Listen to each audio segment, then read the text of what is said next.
जमशेदपुर चलते हैं जहाँ पर हमारे सहयोगी नवीन वहाँ से लाइव जुड़ रहे हैं और घाटशिला में क्या कुछ समीकरण देखने को मिला और अभी मौजूदा स्थिति गिनती में क्या कुछ है नवीन।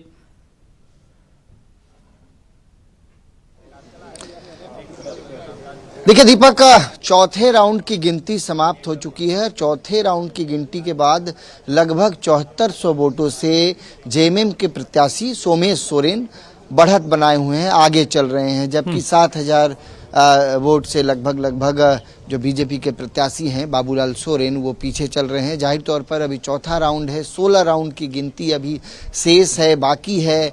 देखना बहुत महत्वपूर्ण होगा। हालांकि चौथे राउंड की पर्टिकुलर अगर बात की जाए तो 3900 के आसपास मत सोमेश सोरेन को मिले हैं। लगभग 4000 से ज़्यादा मत जो है बीजेपी को मिले थे। चौथे राउंड में बीजेपी को बढ़त जरूर मिली, लेकिन ओवरऑल अगर 4 राउंड के बाद वोटों की बढ़त को देखेंगे तो 7000 से ज़्यादा मतों से सोमेश सोरेन लगातार बढ़त बनाए हैं। तो निश्चित तौर पे घाटशिला का उपचुनाव, हालांकि पूरे उपचुनाव को देखेंगे तो जो कैंपेन जिस तरीके से भारतीय जनता पार्टी और झारखंड मुक्ति मोर्चा का था, जबरदस्त तरीके से हॉट सीट बना हुआ था।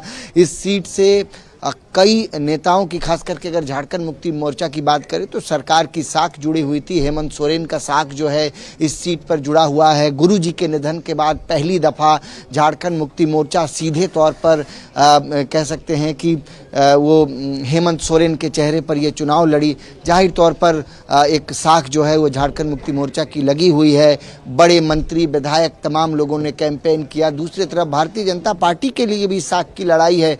चंपई सोरेन ने पूरी ताकत झोंक दी। भारतीय जनता पार्टी ने संगठनात्मक रूप से जिस तरीके से इस चुनाव में मेहनत की, हालांकि परिणाम के लिए इंतजार करना होगा। ट्रेंड्स है, रुझान है, हालांकि कहा जाता है ट्रेंड्स जो है वो रिजल्ट में बदल जाते हैं, लेकिन मुझे लगता है कि चौथे राउंड की गिनती के बाद अभी रुझानों पर रिजल्ट के बारे में बात करना शायद थोड़ी सी जल्दबाजी होगी। दीपक, मुझे लगता है कि इंतजार करने की आवश्यकता है।